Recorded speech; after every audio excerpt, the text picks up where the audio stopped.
ચંદ્રગ્રહણ વર્ષ 2026નું પ્રથમ પૂર્ણ ચંદ્રગ્રહણ અને બ્લડ મૂનનો નજારો ભારત સહિત વિશ્વભરમાં જોવા મળ્યો.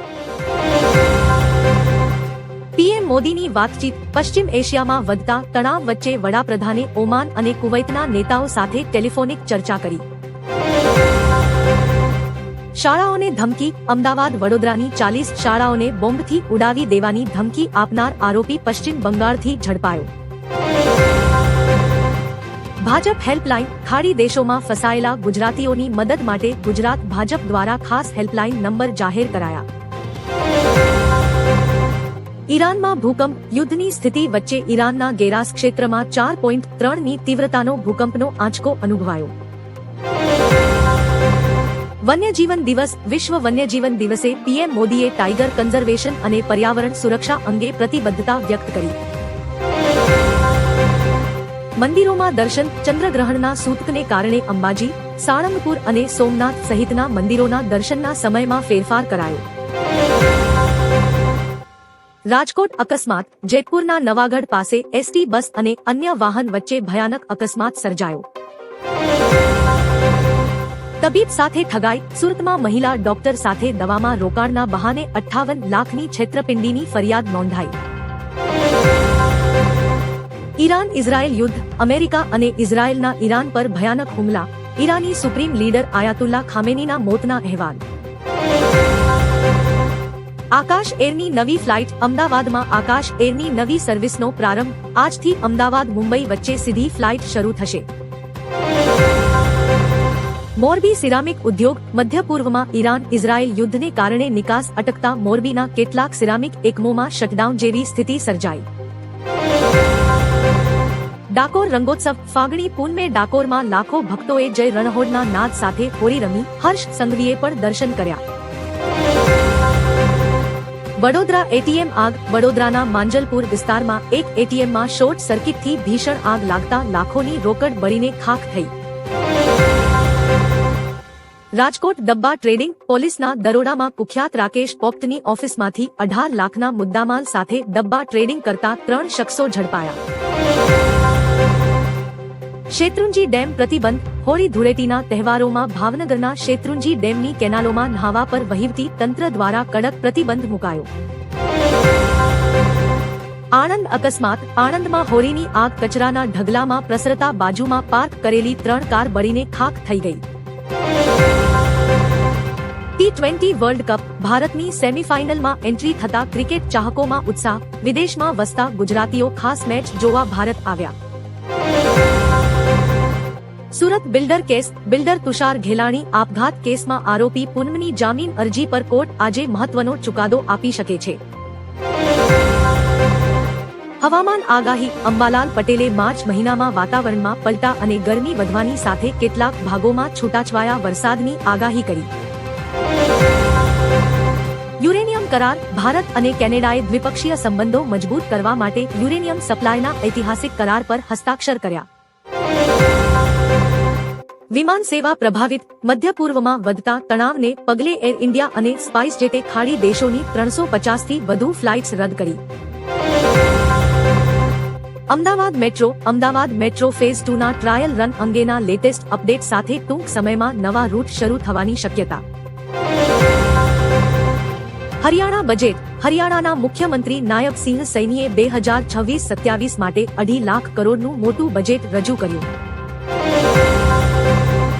શેરબજારમાં ઘટાડો. ઈરાન ઇઝરાયેલ યુદ્ધની અસરે સેન્સેક્સ અને નિફ્ટીમાં કડાકો. ક્રૂડ ઓઇલના ભાવમાં જોરદાર ઉછાળો જોવા મળ્યો. દ્વારકા ફૂલડોલ ઉત્સવ. દ્વારકાધીશ મંદિરમાં હોળી નિમિત્તે ફૂલડોલ ઉત્સવની ભવ્ય ઉજવણી. લાખો શ્રદ્ધાળુઓએ કાળિયા ઠાકોર સાથે હોળી રમી.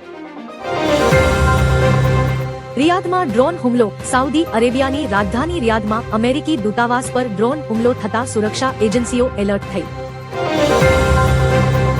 બનાસકાંઠા અકસ્માત. થરાદ સાંચોર હાઈવે પર 2 બાઇક વચ્ચે થયેલા ગમખ્વાર અકસ્માતમાં એક યુવકનું મોત, 2 ગંભીર રીતે ઇજાગ્રસ્ત. ઈપીએફઓ વ્યાજ દર. ઈપીએફઓએ નાણાકીય વર્ષ 2026 માટે વ્યાજ દર 8.25% પર યથાવત રાખવાનો મહત્વનો નિર્ણય લીધો. કપડા માર્કેટમાં તેજી. હોળી ધૂળેટીના તહેવારને પગલે ગુજરાતના કાપડ બજારોમાં ગરાકી નીકળતા વેપારીઓમાં ખુશીનો માહોલ જોવા મળ્યો. દિલ્હીમાં ગરમી. દિલ્હીમાં આજે 31 ડિગ્રી સાથે સિઝનનો સૌથી ગરમ દિવસ રહ્યો. હોળી પર તાપમાન 33 ડિગ્રીએ પહોંચવાની હવામાન વિભાગની આગાહી. સુરત બોમ્બ ધમકી. સુરતની મુખ્ય પાસપોર્ટ ઓફિસ અને પોસ્ટ ઓફિસને બોમ્બથી ઉડાવી દેવાની ધમકી ભર્યો મેલ મળતા પોલીસ અને ડોગ સ્ક્વોડ દોડતી થઈ.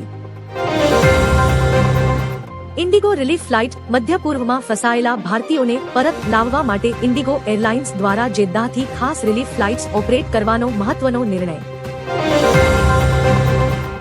શેરબજાર બંધ. હોળીના તહેવારને નિમિત્તે 3 માર્ચના રોજ ભારતીય શેરબજાર ટ્રેડિંગ માટે સંપૂર્ણ બંધ રહ્યા.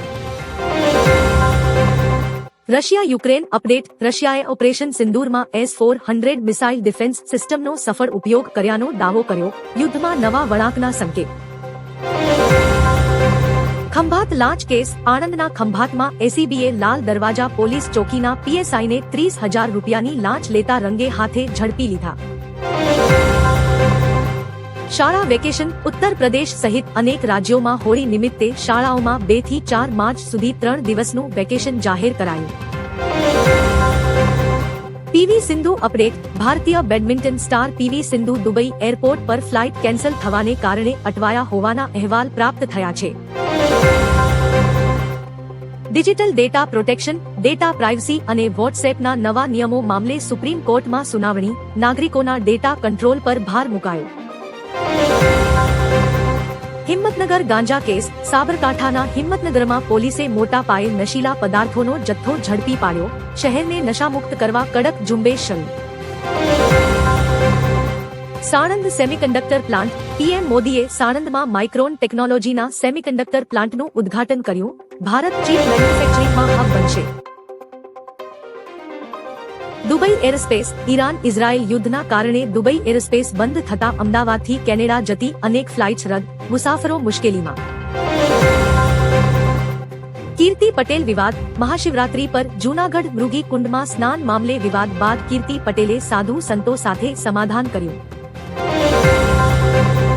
બેંક રજા. હોળી અને ચંદ્રગ્રહણના કારણે ગુજરાત સહિત દેશના અનેક રાજ્યોમાં આજે બેંકોમાં કામકાજ બંધ રહ્યું. નકલી તમાકુ કૌભાંડ. રાજકોટ એસઓજી પોલીસે ગોંડલમાં દરોડો પાડી જાણીતી બ્રાન્ડના નામે ચાલતું ડુપ્લિકેટ તમાકુ બીડીનું મોટું કૌભાંડ ઝડપ્યું. TV9 think fest. અમદાવાદમાં વોટ ગુજરાત થિંક્સ ટુડે કાર્યક્રમમાં સીએમ ભૂપેન્દ્ર પટેલે રાજ્યના ભાવિ વિકાસનો રોડમેપ રજૂ કર્યો. ખાણ અકસ્માત. સુરેન્દ્રનગરના થાનગઢમાં ગેરકાયદે પથ્થરની ખાણમાં જિલેટિન બ્લાસ્ટ થતા એક વૃદ્ધનું કરુણ મોત નીપજ્યું. PM Modi world record. વડાપ્રધાન નરેન્દ્ર મોદીની યુટ્યુબ ચેનલે 3 કરોડ સબસ્ક્રાઇબર્સનો આંકડો વટાવી નવો રેકોર્ડ બનાવ્યો. કોળી સમાજ વિરોધ. ભાવનગરમાં કોળી સમાજની રાજકીય અસ્મિતા અને પડતર માંગણીઓને લઈને મોટી બેઠક અને વિરોધ પ્રદર્શન યોજાયા.